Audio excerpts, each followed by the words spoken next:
Officer के जाने के बाद वो जब सॉयर के पास अंदर आया और उसे बताता है कि वो मेरे पहचान का एक ऑफिसर था, लैन तो अब सॉयर से वादा करता है कि वो उससे पुलिस स्टेशन छोड़ देगा और फिर वहाँ से अपनी नई जिंदगी शुरू करेगा जो बिल्कुल भी इलीगल कामों से घिरी नहीं होगी। सॉयर भी ये सुनकर लैन के लिए बहुत खुश होती है। उसने तो वो छोटा सा टूल उसे वापस दे दिया, लेकिन लैन उसे वापस लौटा कर कह रहा था कि तुम उसे अपने पास ही रखो। दोनों के बीच एक अच्छी खासी दोस्ती हो गई थी, लेकिन कहते हैं कि ये चीजें ज्यादा देर तक चलती नहीं। वो पुलिस ऑफिसर एडी तो ईस्टर और बक से भी मिलकर उसके कजिन लैन के बारे में कंप्लेन करता है कि वो बहुत अजीब बिहेव कर रहा है कुछ दिनों से। इसी वजह से ईस्टर लैन के घर पर गया अपना एक पार्सल लेने के लिए, लेकिन वो जब निकल रहा था तो उसे सीढ़ियों पर दो अलग अलग जूतों के निशान दिखाई देते हैं। यानी इससे ईस्टर को बहुत ज्यादा शक हो गया लैन के ऊपर। लैन और सॉयर जब अंदर बैठे हुए होते हैं तो पता चला ईस्टर और बग वहाँ अंदर आ चुके हैं। यानी कि उन्हें पता चल चुका था कि सॉयर लैन के पास ही मौजूद है। वो उसे गन पॉइंट पर लेकर सॉयर को वापस करने के लिए कहते हैं, लेकिन लैन समझा रहा था कि वो सॉयर को तुम्हारे पास लाने ही वाला था। और तो और लैन शांति से बातचीत करने के लिए भी बोलता है। ईस्टर और बग जब थोड़ा शांत होते हैं तो लैन झूठ मूठ का ये कहने लगा कि उसने सॉयर को अपने कंट्रोल में कर लिया है, यानी वो जैसा कहेगा सॉयर वैसा ही करेगी। फिलहाल तो सॉयर को उसने कॉफी बनाने के लिए भेज दिया होता है। ईस्टर अपने कजिन लैन के ऊपर काफी गुस्सा हो रहा था क्योंकि ये एक धोखा है उनके लिए। वहीं सॉयर के ऊपर जब किसी का ध्यान नहीं था तो वो कॉफी बनाने के बजाय एक वो सॉल्यूशन ले लेती है जो बहुत ही ज्यादा फ्लेमेबल था। उसे वो जल्द से जल्द एक माइक्रोवेव में रख दे रही थी।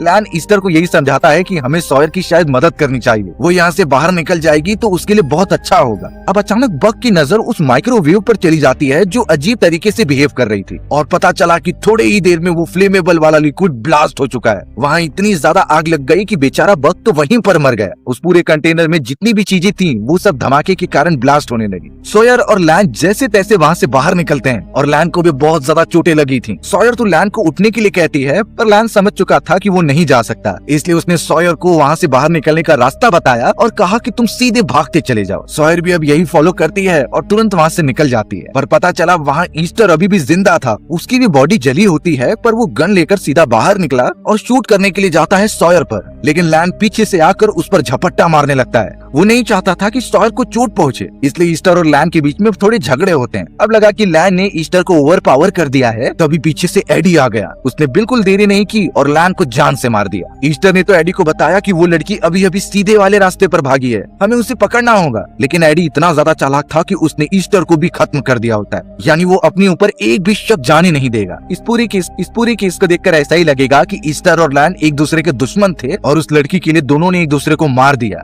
सॉयर तो लगातार भागते हुए यही सोच रही थी कि कोई उससे मदद के लिए मिल जाए और लकीली रोड पर उसे पुलिस की एक वैन दिखाई देती है। उसने जब हाथ दिखाया तो वो वैन उसके पास आकर रुक भी गई और ऑफिसर उसे अंदर बिठा भी लेता है, लेकिन सॉयर की इतनी बदनसीबी थी कि वो ऑफिसर कोई और नहीं बल्कि एडी ही था। पर अभी सॉयर को ये नहीं पता है कि एडी ही वो ऑफिसर है जो ईस्टर और बक के साथ काम करता था। सॉयर ने तो सारी बातें उसे बता दी कि कैसे उन दोनों ने मुझे किडनैप करने की कोशिश की और लैन नाम के आदमी ने उसकी प्रोटेक्शन की। पता नहीं वो किस हालत में होगा, इसलिए सॉयर एडी को कहती है कि हमें घटना स्थल पर जाना चाहिए और जो भी घायल पड़े हैं उनकी मदद करनी चाहिए। लेकिन एडी कहता है कि मैं एक चीफ पुलिस ऑफिसर हूँ, मुझे पता है कि मुझे क्या करना है और इस केस को मैं अच्छे से सॉल्व करूंगा। आखिरकार ये मैं बहुत सालों से करता आ रहा हूँ। सॉयर इस बात पर थोड़ा सोच में पड़ गई कि ये इस ऑफिसर ने अपने किसी भी साथी को इन्फॉर्म नहीं किया और तो और वो उस घटना स्थल पर भी नहीं जा रहा है। यानी कहीं न कहीं सॉयर समझ चुकी थी कि ये वही पुलिस ऑफिसर है जो अब शायद उसे अकेला तो छोड़ेगा नहीं। कई देर तक ट्रैवल करने के बाद एडी अब कहता है कि हमें आगे फॉरेस्ट में पैदल ही चलना होगा। बेचारी सॉयर अब कुछ कर तो नहीं सकती थी, इसलिए जैसा एडी कहता है वैसा वो फॉलो करती है। फॉरेस्ट में वो धीरे धीरे आगे बढ़ते चले गए और ऐसा लग रहा था कि एडी मौका देखकर सॉयर को गोली मार देगा। वो उसे ट्रैवल कराते हुए एक नदी के पास लेकर आ गया। बेचारी सॉयर तो अब रिक्वेस्ट करने लगी कि उसे बिल्कुल ना मारा जाए, वो किसी को कुछ नहीं बताएगी और यहाँ से चुपचाप चली जाएगी। पर एडी अपने पीछे कोई भी सबूत छोड़ना नहीं चाहता था। उसने तो सॉयर को पानी में डुबाकर मारने की कोशिश करने लगा। बेचारी सॉयर अकेली पड़ गई थी, आखिर वो बचने के लिए क्या ही करे। आसपास कोई नहीं होता, यानी एडी के लिए अच्छा मौका है कि वो अपने आखिरी सबूत को भी मिटा दे। सॉयर की जान जाने ही वाली थी, लेकिन तभी उसने जो छोटा कांटा रखा हुआ होता है उसे वो बाहर निकालती है। अच्छी बात हुई कि लैन ने उसे आखिरी समय पर वो दे दिया था। सॉयर ने तुरंत ही उसे अपने हाथ में रख के एडी के पैर पर मार दिया। एडी एकदम दर्द में चिल्लाता रहता है, पर सॉयर ने उस पर दया नहीं दिखाई। उसने तो फिर उस नुकीले हथियार से उसके बॉडी पर मल्टीपल वार कर दिए। बेचारा एडी एकदम घायल होकर वहाँ पर गिर जाता है और उसकी मृत्यु वैसे ही हो गई थी। सॉयर को सदमा तो लग गया था, लेकिन उसे अपनी जान बचाने के लिए ये करना ही पड़ा। वो बहुत ही घायल अवस्था में जैसे तैसे बाहर निकलती है और उसी रोड वाले रास्ते पर आगे बढ़ने लगती है जो उसे लैन ने बताया था।